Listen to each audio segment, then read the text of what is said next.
Assalamualaikum warahmatullahi wabarakatuh. Saya Haryo Wicaksono, CGP Angkatan 8 Kabupaten Sukoharjo. Pada kesempatan ini saya akan memaparkan aksi nyata modul 1.4 Budaya Positif. Perkenalkan, saya Haryo Wicaksono, CGP Angkatan 8 Kabupaten Sukoharjo. Bersama dengan fasilitator PGP Fendi Dwi Sunarko dan Ahmad Cikit Reswanto sebagai pengajar praktik. Sebagai langkah awal proses rancangan tindakan aksi nyata yang saya lakukan yaitu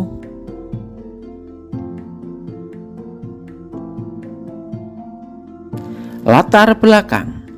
Tujuan pendidikan menurut KHD adalah menuntun segala kodrat yang ada pada anak-anak agar mereka dapat mencapai kebahagiaan dan keselamatan. Dalam hal menuntun, guru berpijak pada nilai dan peran guru sebagai pemimpin pembelajaran, menghantarkan peserta didik pada nilai profil pelajar Pancasila melalui pembiasaan. Hal ini dapat dilakukan melalui budaya positif di kelas dengan membimbing siswa menemukan serta menerapkan keyakinan kelas yang telah disepakati sebagai perwujudan perubahan lebih baik untuk menjadi seseorang yang mereka cita-citakan dan menghargai diri sendiri dengan nilai yang mereka percaya. Dengan tujuan 1. Mewujudkan merdeka belajar pada peserta didik dengan memberikan kebebasan untuk berpendapat mengenai keyakinan kelas apa saja yang mereka inginkan sebagai gagasan secara terbuka dan demokratis. 2. Mewujudkan disiplin peserta didik yang kemudian menjadi budaya positif di mana mereka menjalankan keyakinan kelas yang disepakati bersama dengan sadar dan tanpa tekanan orang lain. 3. Membentuk karakter positif pada siswa melalui kebiasaan positif, perilaku positif, dan keteladanan dari semua warga sekolah. 4. Menumbuhkan motivasi intrinsik siswa terhadap penanaman nilai-nilai tolak ukurnya 1. Terciptanya merdeka belajar pada peserta didik. 2. Peserta didik menjalankan keyakinan tanpa tekanan. 3. Terjalin komunikasi aktif antara guru dan murid. 4. Peserta didik menjalankan keyakinan kelas secara luas. Lini masa tindakan yang akan dilakukan 1. Meminta dukungan kepala sekolah dalam aksi nyata tentang budaya positif di sekolah. 2. Melakukan diseminasi dengan rekan guru tentang budaya positif di sekolah. 3. Mensosialisasikan kepada murid serta pembimbingan untuk membuat keyakinan kelas. 4. Mendesain serta mencetak dan memasang keyakinan kelas tersebut. 5. Menanam dan menumbuhkan kebiasaan dalam aksi nyata menjadi pembiasaan budaya positif di lingkungan kelas dan sekolah. Dukungan yang dibutuhkan 1. Dukungan kepala sekolah meminta izin melaksanakan dan mempersiapkan kegiatan aksi nyata bersama rekan guru. 2. Dukungan rekan guru. Saya akan mensosialisasikan kepada rekan guru dan meminta dukungan dalam pelaksanaan aksi nyata ini. 3. Dukungan dari siswa. Saya meminta izin sosialisasi tentang aksi nyata keyakinan kelas. 4. Dukungan dari seluruh warga sekolah termasuk pemangku kepentingan agar dapat melaksanakan aksi nyata dengan sukses dan lancar. Berikut ini merupakan kegiatan diseminasi di sekolah mengenai pemahaman pengalaman budaya positif.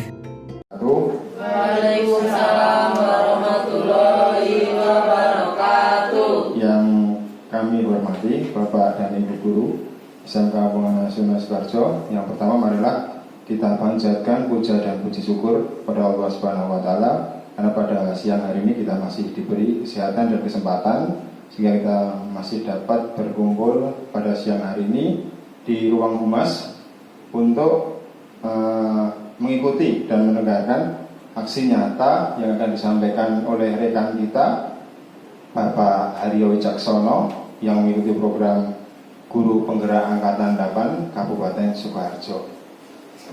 Acara pada siang hari ini beliau Bapak Haryo akan menyampaikan aksi nyata yang mengambil tema budaya positif. Mungkin untuk mempersingkat waktu saya serahkan sepenuhnya pada Bapak Haryo. Assalamualaikum warahmatullahi wabarakatuh. Salam dan bahagia teman-teman semua. Pada siang hari ini kita dapat berkumpul. Terima kasih waktunya sudah menyempatkan diri dalam kegiatan sosialisasi budaya positif. Langsung saja.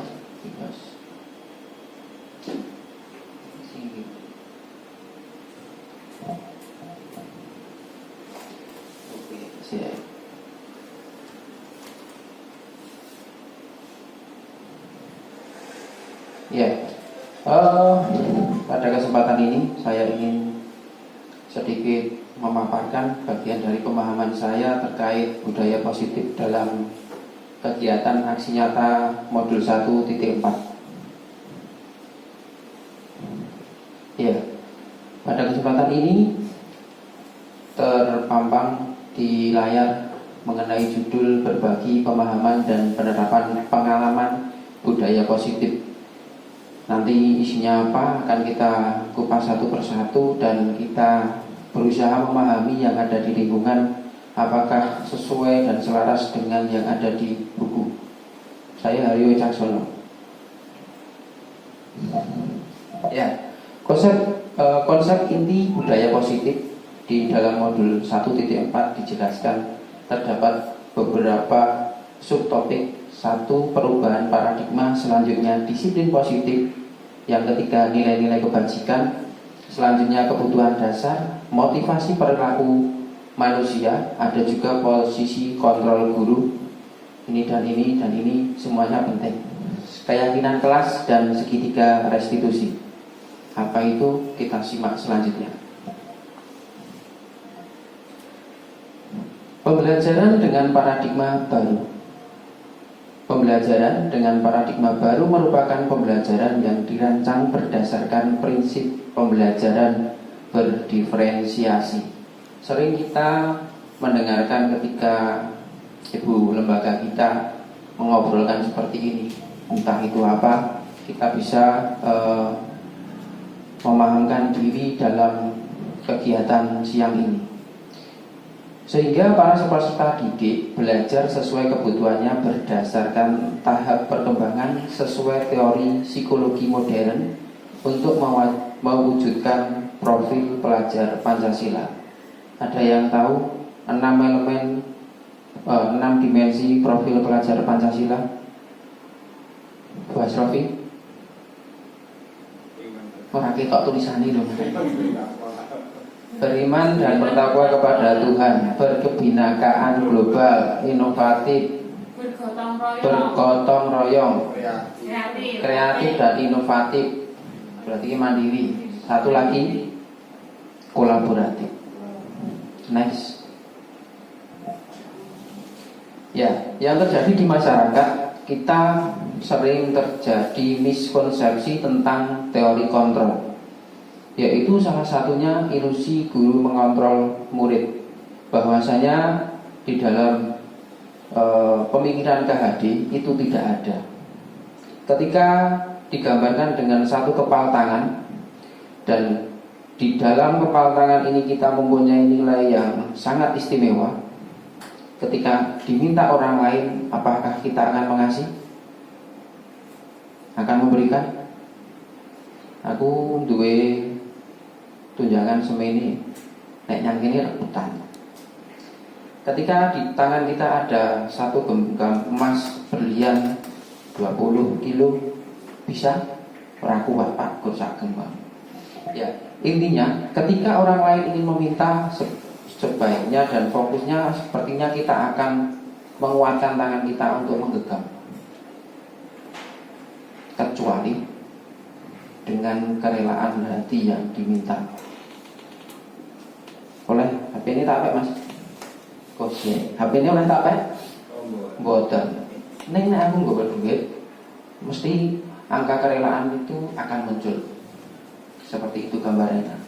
Ilusi guru mengontrol murid. Kita sudah disinggung dari Pak Adi tadi bahwa murid adalah kertas yang sudah berisi tulisan. Kita akan menuntun untuk menebalkannya, bukan ikut mengorek-orek. Ilusi bahwa semua penguatan positif efektif dan bermanfaat. Jadi ora kabeh penguatan positif kui membuat kita lebih bersemangat. Ilusi bahwa kritik dan membuat rasa bersalah mampu menguatkan karakter. Ini nanti akan lebih terlihat ketika kita mengupas posisi kontrol. Ada juga ilusi bahwa orang dewasa berhak memaksa. Orang yang berkekuatan hebat boleh menindas bawahnya. Ya, next Pak. Pak Didi boleh duduk di belakang Mas Rahmat. Ya, mengubah paradigma stimulus respon ke pendekatan teori kontrol. Dibaca bareng-bareng baik. Stimulus responnya realitas atau kebutuhan kita sama. Jadi menyamakan kebutuhan murid itu sama. Pada kurikulum Merdeka kita hanya menuntun kebutuhan mereka ditentukan oleh siswanya masing-masing. Kebutuhan kita berbeda. Semua orang melihat hal yang sama. Jika dulu KD-nya disamaratakan, ternyata sekarang mempunyai gambaran yang berbeda. Kita mencoba mengubah orang agar berpandangan sama dengan kita. Ketika Indonesia tidak dibutuhkan oleh SDM yang bagus, yang dibutuhkan dengan pokok manut, nanti Indonesia akan hancur. Begitu juga kita. Kita berusaha memahami pandangan orang lain tentang dunia. Dalam stimulus respon, perilaku buruk dilihat sebagai suatu kesalahan. Ini kita berbicara kepada murid saja. Langkah yang dapat menilai guru adalah kepala sekolah. Semua perilaku memiliki tujuan. Jadi ketika ada siswa terlambat, itu pun ada tujuannya. Bahkan ketika siswa berkelahi, itu pun ada tujuannya. Seperti genggaman tangan tadi, punya tujuan yang harus dipegang kuat. Orang lain bisa mengontrol saya, termasuk itu tadi. Hanya Anda yang bisa mengontrol diri Anda. Termasuk ketika saya meminta HP Pak Mu'alim, dia tidak memperbolehkan. Saya kontrol ya Pak Mu'alim. Namun dengan kerelaan hati khusus nanti itu akan terbuka.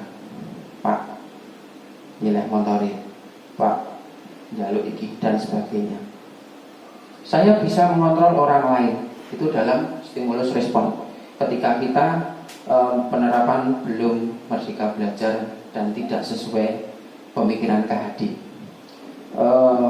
Ketika saya kemarin dijawel pribadi oleh Bustiani, saya juga memaparkan seperti ini. Sepertinya saya setelah 8 tahun saya merasa terlahir menjadi guru baru ketika mempelajari ini.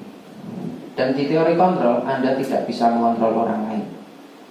Ketika Mas Didik turun, saya ngontrol ya Mas Didik dewe, karepe Mas Didik dewe. Ketika diberi sesuatu yang berlebih, jabatan struktural itu hal yang spesial untuk organisasi manapun.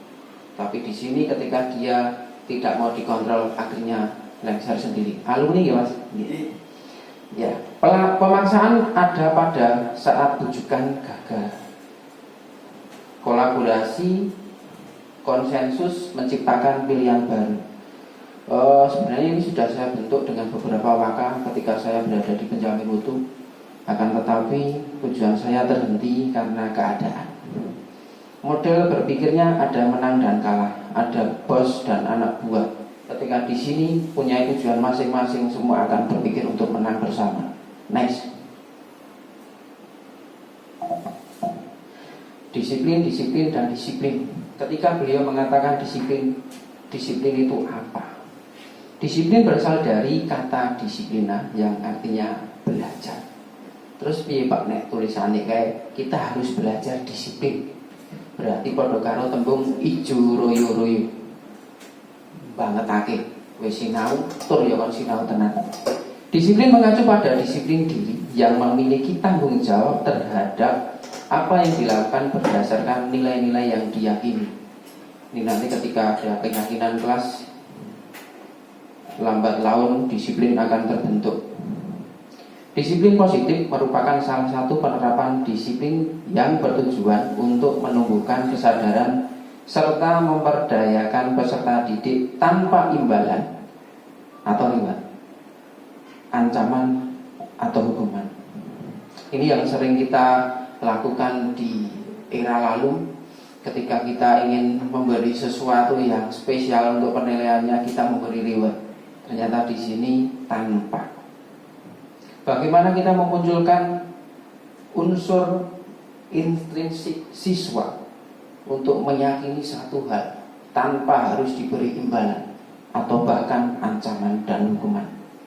Sebagai pendidik, tujuan kita adalah menciptakan peserta didik yang memiliki disiplin diri sehingga mereka berperilaku mengacu pada nilai-nilai kebajikan universal dan memiliki motivasi intrinsik dalam perubahan perilaku ke arah yang lebih baik. Jadi perubahan baik itu dari hati nurani, bukan karena aku kudu mangkat esuk ben ra dihukum dan sebagainya. Next. Oke. Nilai-nilai kebajikan yaitu nilai yang disepakati bersama lepas dari suku, bangsa, agama, bahasa maupun latar belakang. Contoh nilai kebajikan organisasi yang mengacu pada profil pelajar Pancasila tadi sudah disebutkan, ada 6 dimensi: beriman, bertakwa kepada Tuhan Yang Maha Esa, berakhlak mulia, berbineka global, gotong royong, mandiri, kreatif, dan bernalar kritis. Tulisannya angel, ngelakon ini yang butuh disiplin. Yang kedua dari PIP, bacanya apa Bu? Primary Years Program, ngono bae ya Bu. Terkait di dalamnya ada nilai kebajikan, toleransi, rasa hormat, integritas, mandiri, menghargai, antusias, empati, keingintahuan, kreativitas, kerjasama, percaya diri, dan komitmen. Sangat banyak. Yang terakhir, life skill, keterampilan hidup, dapat dipercaya, lurus hatinya, pendengar yang aktif, tidak merendahkan orang lain, dan memberikan yang terbaik dari diri. Rotoannya. Tapi kita nanti akan bisa mengarah ke sana dengan motivasi intrinsik.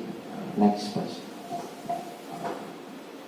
Ya, berkaitan dengan nilai kebajikan, kita akan mengenal tentang kebutuhan dasar manusia. Kebutuhan dasar manusia adalah segala sesuatu yang kita lakukan untuk mendapatkan apa yang kita inginkan.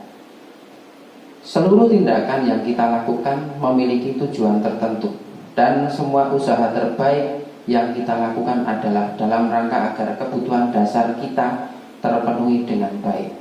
Satu kasus contoh, ada siswa terlambat, tidak punya sepeda, tidak punya orang tua. Kira-kira nilai kebajikan apa yang dia butuhkan sebagai kebutuhan dasarnya? Maka sekolah telat, tidak ada yang memperhatikan. Butuhnya seperti kita, kasih sayang. Next. Ya. 5 kebutuhan dasar manusia. 1. Bertahan hidup, antara lain makanan, pakaian, tempat tinggal, keamanan, dan kesehatan. Kebutuhan primer yang harus kita punyai. Kasih sayang dan rasa diterima, termasuk rasa diterima, dipedulikan, berbagi, kerjasama, menjadi bagian dalam kelompok. Ketika nanti saya memaparkan kemarin dalam visi prakarsa visi penggerak saya, yaitu siswa aktif dalam kegiatan kelompok. Sudah diberi waktu, sudah diberi prasarana yang mumpuni, tetapi jiwa anak kita cenderung tidak aktif. Penguasaan, harga diri, keinginan untuk dianggap, memimpin, berprestasi, diakui, dan didengar. Ini kebutuhan khusus yang mungkin kita mengarah ke sana. Kebebasan, mandiri, memiliki pilihan, mencoba hal baru, mampu mengendalikan arah dirinya. Ini bagi-bagi stakeholder di sini seharusnya seperti ini juga diperkuat. Yang terakhir, kesenangan, bermain, humor, antusiasme, tertawa. Lho Mas, kok kuwi jotosi kae ngopo? Kesenangan. Sudah menjadi hobi karena siswa kita di sini semuanya petarung ulu. Next. Ya. Karena tadi saya sudah menyinggung mengenai motivasi perilaku manusia.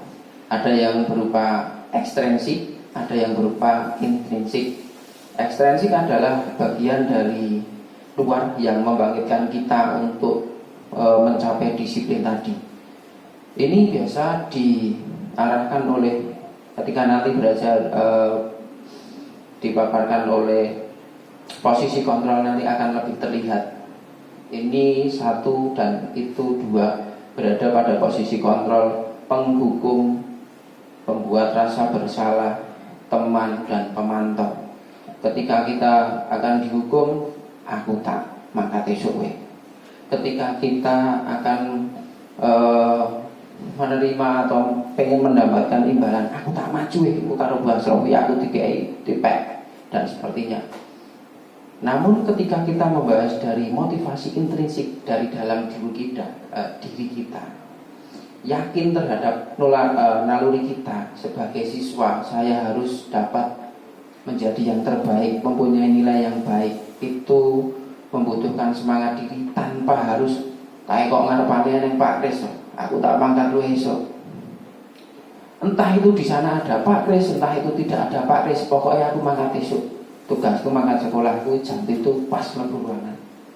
Untuk menjadi orang yang mereka inginkan dan menghargai diri sendiri dengan nilai-nilai yang mereka percaya. Sing ngerti awake dhewe sekolah pengen disiplin, pengen dadi wong, akhirnya kebentuk karo pribadine dhewe. Seperti itu. Next.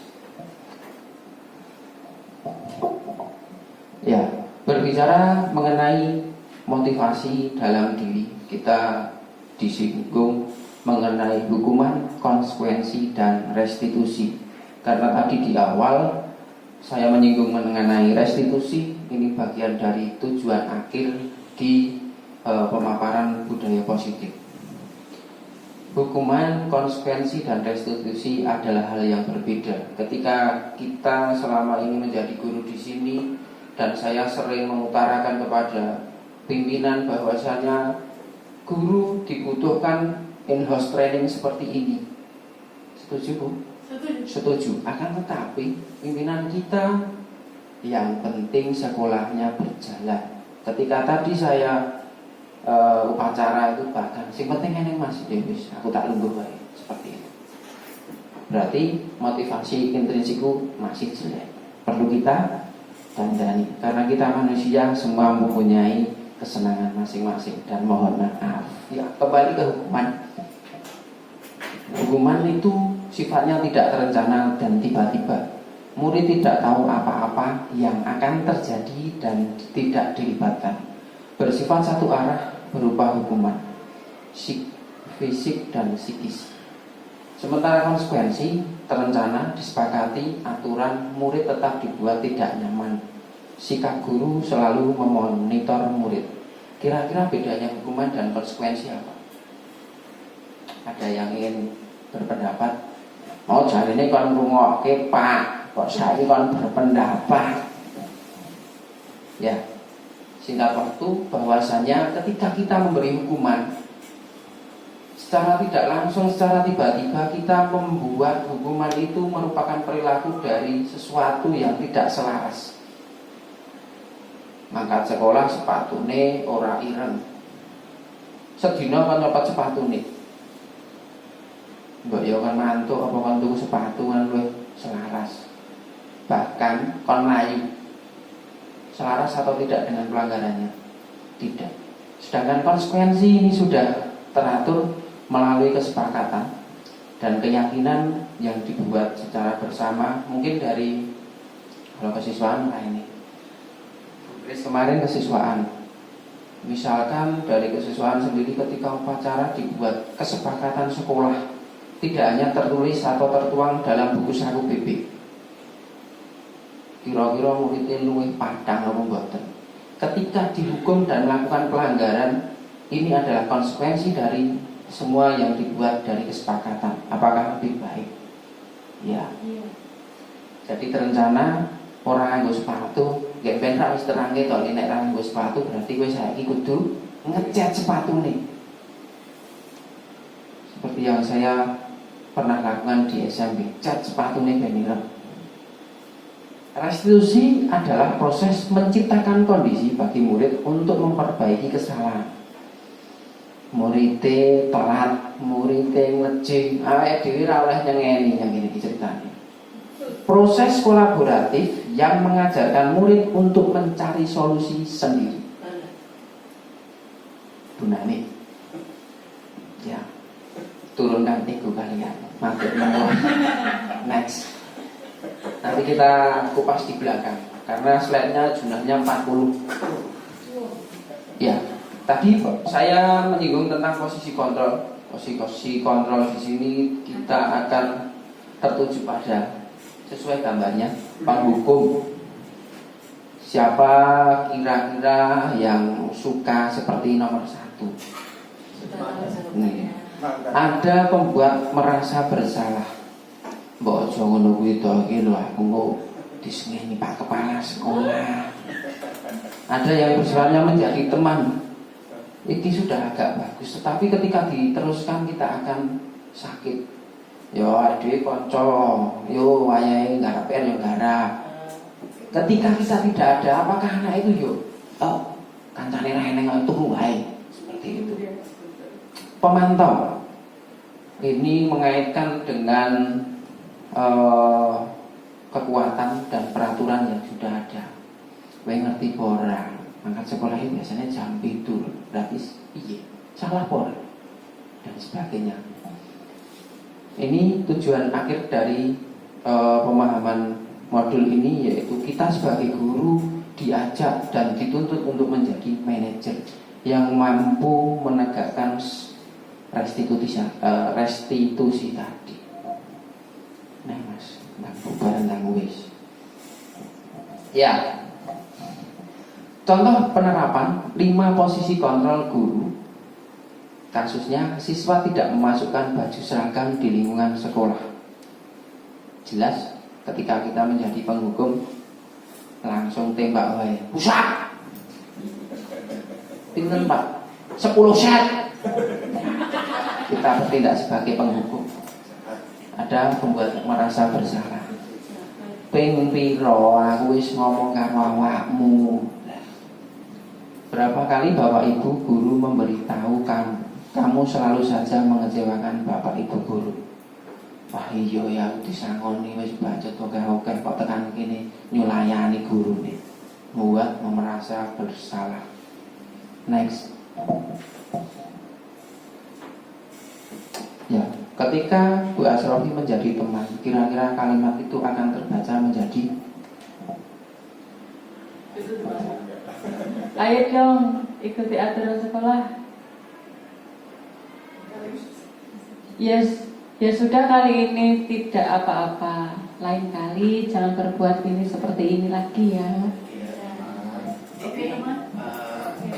Ketika Bu Asrofi sebagai teman kepada muridnya, kali ini sekiranya diulang lagi, kali ini ya guru mulai terus. Kapan munda ini nggon manajer? Ketika kita menjadi pemantau, apa yang akan diucapkan oleh kalimat di sini? Monggo Mas Bima. Peraturannya apa? Apa yang telah kamu lakukan? Sanksi atau konsekuensinya apa? Oke, terima kasih. Peraturannya apa? Kita diingatkan tentang peraturan, membuat kita merasa dipantau. Jane dhewe mlaku niki salah apa bener. Jangan dengan kata melekat terus kita tidak dapat bayaran, rasanya juga enak juga. Pemantau. Ya, pemantau kuwi ya tukang melihat dan sebagainya, mengingatkan tentang sanksi dan konsekuensi. Burung ini kita terus wae. Nantinya warga sekolah kita juga akan merasa risih. Berdelengke wae. Enggak apa-apa. Ini nanti saya upload di YouTube saya sendiri. Asik. Like, share. Next. Ya, yang terakhir adalah contoh penerapan 5 posisi kontrol yang terakhir sebagai manajer. Kasusnya sama tadi, tidak memasukkan baju seragam di lingkungan sekolah. Sebagai manajer kita akan membuat anak mencari solusi sendiri. Apakah kamu tahu apa kesalahanmu? Ini bagian dari menstabilkan identitas. Kira-kira bagaimana kamu memperbaiki kesalahan? Nantinya siswa akan memberontak. Ketika awal pasti memberontak. Jadi budaya positif di sekolah membutuhkan kesabaran. Kesabaran. Ketika Pak Rio biasanya rodok banter suaranya, beberapa minggu ini saya berusaha mengecilkan suara. Bagian dari sabar. Ya, sabar. Ketika diberi tugas, sabar. Kita tahu pada akhirnya tugas yang dibebankan kepada kita itu untuk menumbuhkan dan mewujudkan nilai yang luar biasa untuk SMK. Bekerjalah dengan maksimal, semangat. Nah, ono PR ojo kau mulih marai mumet. Ya. Di posisi manajer ini merupakan tujuan akhir kita. Apakah di belakangnya ada? Ada, masih banyak, Pak. Yuk, next. Ya, posisi kontrol apakah aku? Saya bacakan, nanti kalian sebutkan kira-kira posisi kontrolnya apa. Kamu ini bagaimana ya? Kamu sudah berjanji dengan ibu tidak akan terlambat lagi. Kamu kenapa ya senang sekali mengecewakan ibu? Ibu benar-benar kecewa sekali. Kira-kira posisi kontrol apa yang dilakukan oleh ibu guru ini? Membuat rasa bersalah. Salah orang. Next. Membuat merasa bersalah. Untuk kasus selanjutnya, next. Terlambat lagi. Pasti terlambat lagi. Selalu datang terlambat. Kapan bisa datang tepat waktu? Kira-kira posisi apa ini?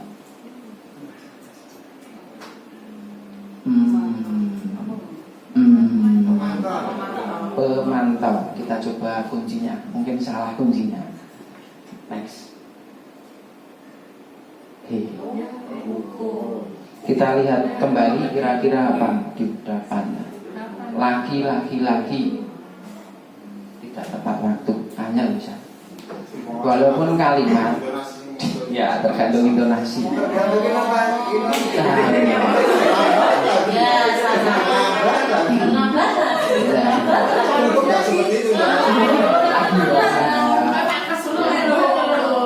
Ya, ini yang membuat ya keadaan-keadaan seperti ini yang membuat kita itu harusnya memperbaiki diri, yaitu dibutuhkan kolaborasi. Jangan saling menyalahkan antar guru, karena ketika kita melihat satu guru BP di depan dan selalu ada anak siswa terlambat, suaranya banter ya, rasanya didengarkan itu tidak. Ketika saya sendiri sebagai guru biasa sebelum masuk ke guru penggerak ini, saya sudah merasa sakit mendengar suara seperti itu. Apalagi saya sudah membaca ini, rasanya ini guru ini tahu sinau porah. Ya, mungkin kapan-kapan saya ngobrol dengan beliau ketika sudah resign. Ya, penghukum. Ya, nanti tadi saya sudah ngobrol dengan Pak Kepala. Ini saya kebutuhannya untuk pemaparan sosialisasi, desiminasi untuk 10 orang. Ketika panjenengan semua nanti ketika ini merasa nilainya bagus untuk setelah rapat, nggih, kula mempersiapkan diri. Itu permintaan teman-teman. Next, posisi kontrol apakah saya? Kamu terlambat 15 menit. Apakah kamu sudah mengerti konsekuensi yang harus dilakukan bila terlambat? Pemantau. ada tulisan mungkin nek salah ya aku isin ya pemantau tadi ada hubungannya dengan konsekuensi, mengingatkan apa yang akan dilakukan setelah pelanggaran. Next.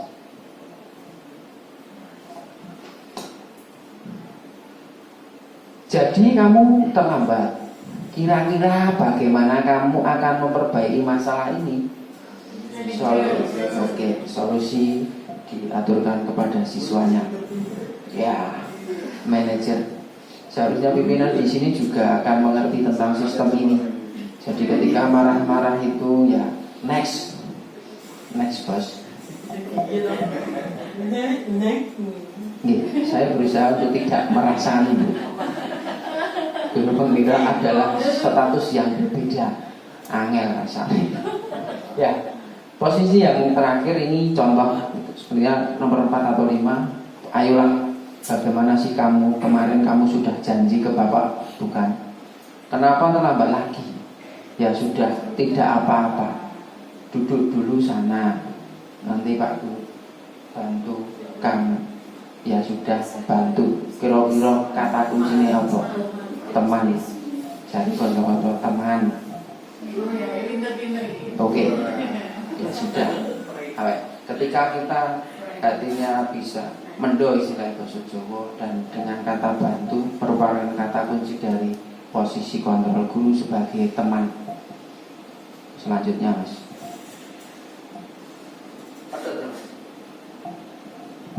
Ya karena saya alat bantunya cuma HP saya sendiri.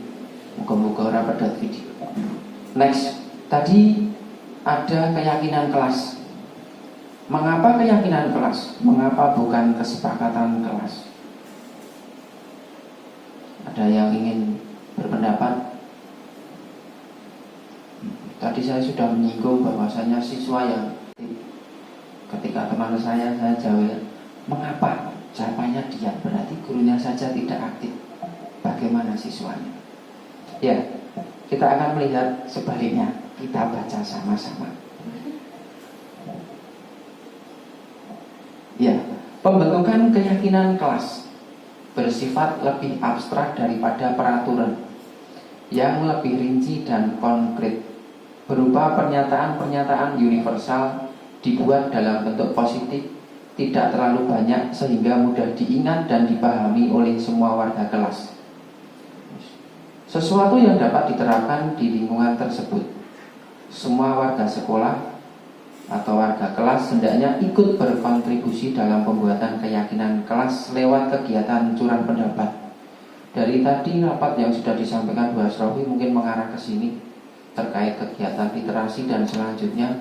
Saya kemarin sudah memulai di kelas saya 3 PKR 2 membuat kesepakatan kelas. Kesepakatan kelas itu dibutuhkan dari keterbukaan siswa.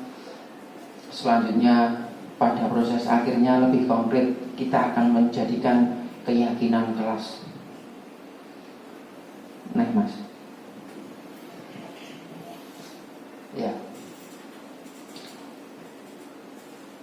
Mungkin yang tadi masih nanggung antara kesepakatan dan keyakinan. Kesepakatan dibuat berdasarkan peraturan. Sedangkan keyakinan adalah apa Mbak? Pendapat yang diyakini sebagai kekuatan kelas. Yakin sekolah ya dewe kelas ya dewe bisa jadi disiplin semua. Berarti kesepakatan-kesepakatan tadi harus dilakukan. Ya, lanjut tentang segitiga restitusi, yaitu bagian dari proses tugas manajer ketika kita menyelaraskan masalah oleh atau pelanggaran dari siswa. Segitiga restitusi merupakan proses untuk menciptakan kondisi bagi murid untuk memperbaiki kesalahan mereka, sehingga mereka bisa kembali pada kelompok mereka dengan karakter yang lebih kuat. Bisa kita simak ketika ada gambar seperti ini. Yang pertama tadi saya sudah menyebutkan menstabilkan identitas. Aku ning kene ora pengen golek salah sapa Mas. Ning awake dhewe iso bakal dandani sing luwih apik. Yang kedua, validasi tindakan yang salah. Dan yang ketiga, menanyakan keyakinan. 14 ya Mas. Langkah-langkah segitiga restitusi tadi saya sudah menyebutkan. 1. Menstabilkan identitas. 2. Validasi tindakan yang salah. Dan 3. Menanyakan keyakinan. Next. Dalam menstabilkan identitas, berdasarkan prinsip pembuat kesalahan adalah bagian dari proses pembelajaran. Jadi orang boleh salah sopo. Menggeser identitas yang gagal menjadi identitas sukses. Mau ada perubahan. Contohnya kalimat, ya Mas. Tidak ada manusia yang sempurna. Saya juga pernah melakukan kesalahan seperti itu. Berarti kita menguatkan murid juga atas kesalahannya, kita akan maju. Tidak ada manusia yang sempurna. Saya juga pernah melakukan kesalahan seperti itu, sama. Termasuk tadi, saya tidak mengungkit siapa yang salah dan siapa yang benar. Mari kita perbaiki bersama. Next. Validasi tindakan yang salah. Berdasarkan prinsip setiap perilaku berupaya memenuhi kebutuhan tertentu. Guru akan bergeser dari pemikiran stimulus respon menjadi proaktif. Mengenali dan mengakui kebutuhan murid akan memperbaiki hubungan dengan murid. Contoh kalimatnya, kamu pasti punya alasan mengapa melakukan itu. Sekarang ceritakan pada ibu apa alasanmu. Yang ketiga, menanyakan keyakinan. Murid akan diberi pertanyaan ulangan. Murid akan diberi pertanyaan-pertanyaan bermakna untuk memunculkan motivasi secara intrinsik, mampu mengaitkan keyakinannya dengan tindakan yang salah. Contoh kalimatnya,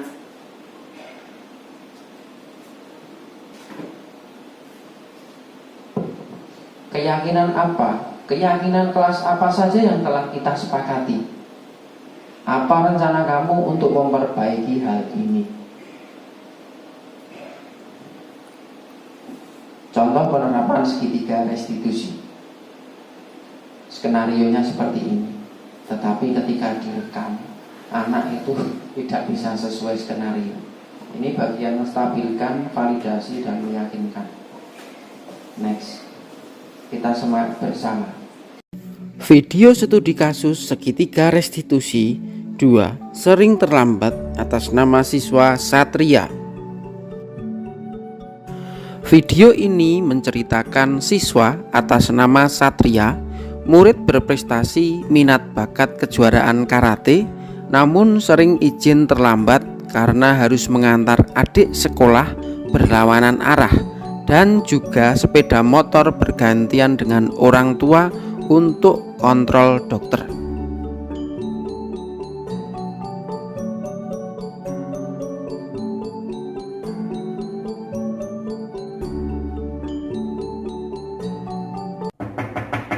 Ya.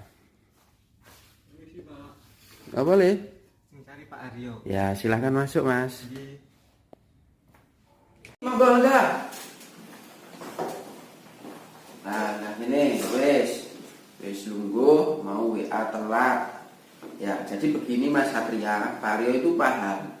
Kalau sebenarnya Mas Satria itu anaknya baik, ya sopan, bahasanya bagus, anggota OSIS ya terpilih. Tapi kalau kamu sering seperti ini, kira-kira temanmu itu menjadi iri. Rumah kamu dekat, tapi sering izin terlambat.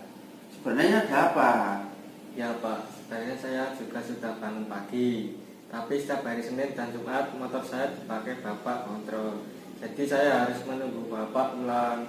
Selanjutnya saya harus mengantar adik ke sekolah dengan rute memutar. Walah begitu. Kalau memang seperti ini ya kita cari solusinya bersama. Wong Mas Satria itu sudah baik. Kita membuatnya bisa lebih baik atau tidak? Ya Pak, ini saya sudah bekerja. Rencana mau beli sepeda. Saya tak genjot saja ke sekolah. Sepeda motornya bisa dipakai Bapak kerja. Sekalian mengantar adik karena searah. Wah ya, hebat Mas. Wah, toh rumah kamu juga tidak jauh. Dulu Pak Aryo itu SMA juga, Benjo juga, tidak apa-apa, semangat saja.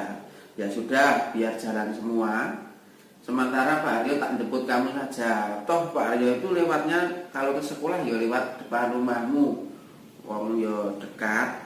Nanti sampai sepedanya terbeli, wong yo sing semangat ya yang menabung. Pokoknya yo semua biar bisa berjalan. Bapake kontrol demi kesehatan, adik yo perlu diterke ke sekolahnya, dan kamu juga sampai ke sekolah sini menuntut ilmu, belajar, dan sepertinya nanti kamu akan menjadi pribadi yang mandiri seperti itu. Semangat. Ya Pak, saya pengen tertib sekolah. Ya sudah, silakan balik ke kelas dulu. Besok kalau Mas Satria mau izin terlambat, silahkan WA saja ke Pak Haryo. Nanti saya jemput. Toh seminggu cuma 2 kali, dan kalau setiap hari tidak apa-apa, kita sejalan. Yang penting Mas Satria bisa sekolah sampai sekolah tepat waktu. Anggota OSIS itu yo sing trepe dicontoh karo kancane, seperti itu ya Mas ya. Ya wes kono, hati-hati. Video studi kasus segitiga restitusi. 1. Siswa remedi atas nama Marsanda Tirta. Video ini menceritakan siswa atas nama Marsanda yang mendekati pleno kenaikan namun belum selesai melakukan remediasi 4 mata pelajaran. Pak Aryo sebagai wali kelas sudah mengupayakan kemudahan proses remediasi. Dari jadwal remediasi hingga H-4 pleno sudah menghubungi lewat chat WA, akhirnya harus ditelepon untuk bertemu dan menyelesaikan proses remedi. Marsanda Tirta.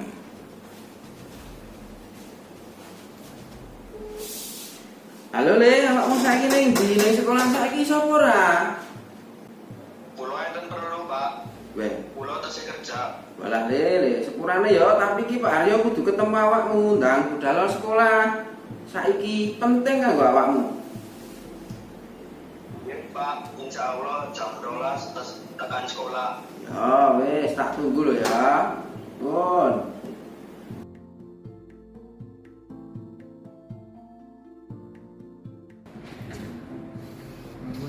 Nggih, ngapa Mas? Lajeng madosi Pak Haryo. Oh ya wes rene sih. Ya nuwun, Pak. Nggih, monggo udah kene dinteni perangkat ora tepat. Wes. Ngene nih. Wingi kan Pak Aryo jane wis wis ning awakmu. Ingat dadane rene iki jane sampai untuk bisa nyandani. Jadi awakmu iki rene petang mapel. Apa wae? Bahasa Jawa, Bahasa Jawa, bahasa Inggris, olahraga, PPKN. Tulung dirampungke supaya iki kan piye? saged munggah kelas Munggah kelas 3. Ora penjalukmu itu. nggih. Penjalukmu penjaluk wong tua, aku dhewe dadi wali kelasku ya pengin iku munggah, apa sing munggah. Dadi Pak Yo ning kene iki ora goleki sapa sing salah. Wong saknyatane awakmu kuwi ya kudu kerja supaya iso sekolah ra ya ngono. Nggih, Pak. Upame dilakoni wong SMK iki swasta iki ya abot-abot dilakoni. Nggih, Pak, ngapunten. Oh, dadi ngene iki sing ana wektu 3 dina. Kanggo awakmu tulung dimaksimalke madosi gurune sing diremedi mau. Aku wis matur karo guru-gurune, lan yo njaluk ngapura yen awakmu pancen rada telidon iki mergo kerja. Terus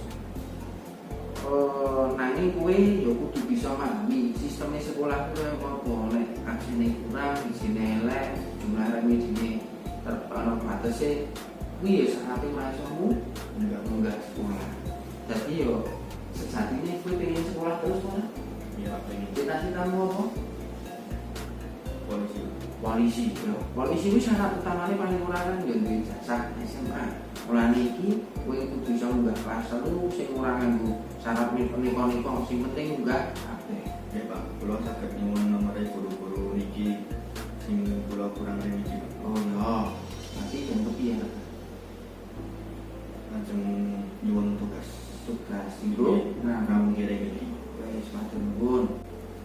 matur nuwun sampun bimbing kula. Wis tak tompo. Dadi ngene ya, Nek. Dadi iki mau kabeh aku ning ngene ya dadi wong tua, dadi wali kelas saka kelas 1, kelas 2, besok kelas 3 muga nyambung meneh.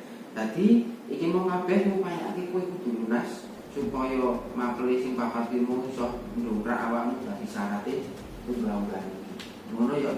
Dadi kowe bisa nglanjutke sekolah kelas 3. Kowe bisa nglanjutke golek syarat ijazah dinggo ngamar polisi mau. Ngono ya? Nggih, Pak. Ya wis. Dadi engko nomore tak kirim. Wis, saiki kok transfer ning jero kono.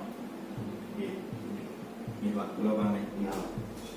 Wis, hati. Enggak dulu. Nggih.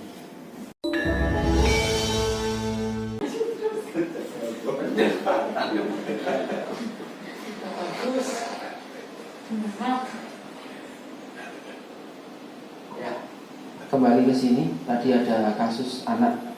Ini sebenarnya kasus tidak saya optimalkan sebagai tugas, akan tetapi memang ini sebenarnya terjadi pada anak ini. Dua kasus yang saya angkat, yang satu Satria, yang kedua Marsanda Tirta, mengenai remedinya. Daripada saya berpikir ulang untuk membuat skenario, akan tetapi saya bisa memanfaatkan dan memaksimalkan siswa yang benar-benar bermasalah di kelas saya. Ya, dari sedikit video yang saya buat tadi, kira-kira kekurangannya apa? Mohon dijelaskan. Ketika kalian panjenengan semua menyimak, ada satu atau dua permasalahan khusus yang saya kira tidak optimal. Video ini saya buat dengan skenario awal tanpa skenario yang tadi. Di video ini saya sudah jadi fix 2 video. Akhirnya dari penilaian ada satu kasus yang segitiga restitusinya kurang, yaitu dua-duanya tidak ada meyakinkan. Apa mau? Meyakinkan apa, Bas? Meyakinkan apa mau? Ya diwae.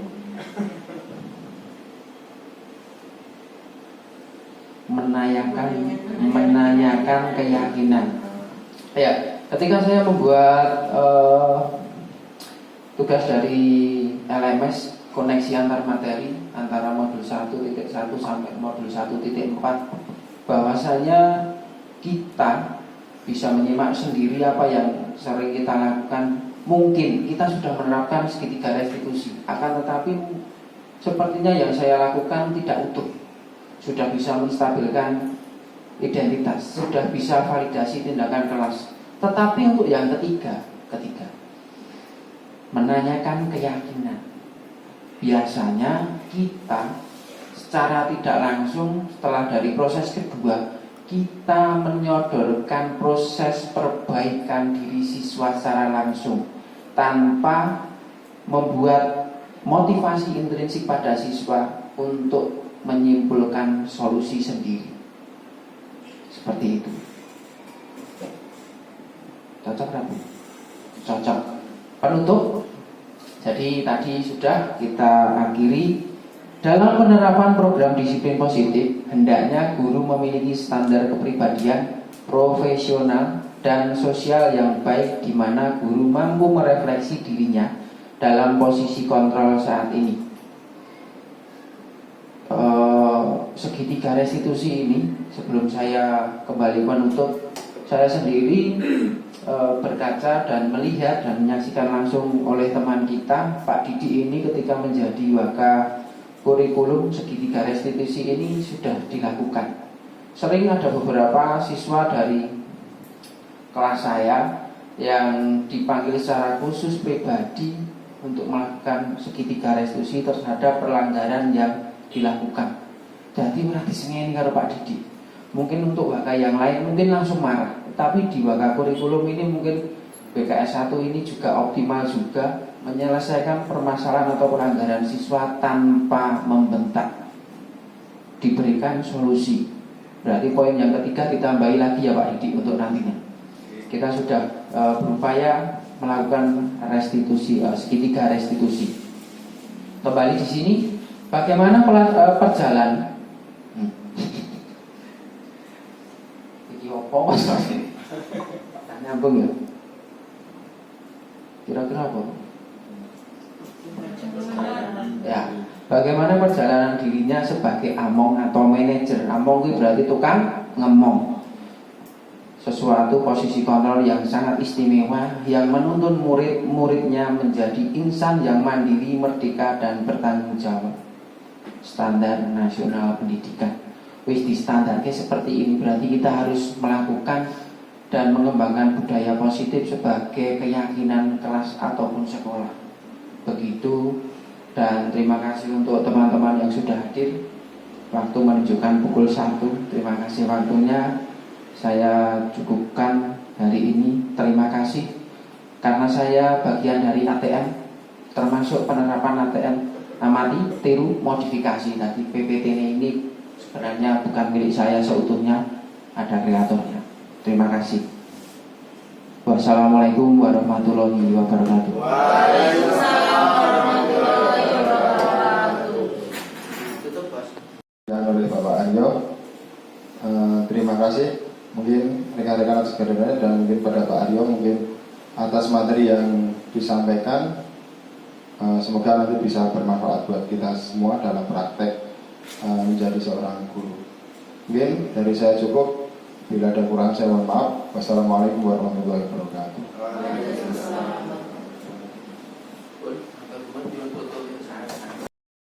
Terima kasih. Wassalamualaikum warahmatullahi wabarakatuh.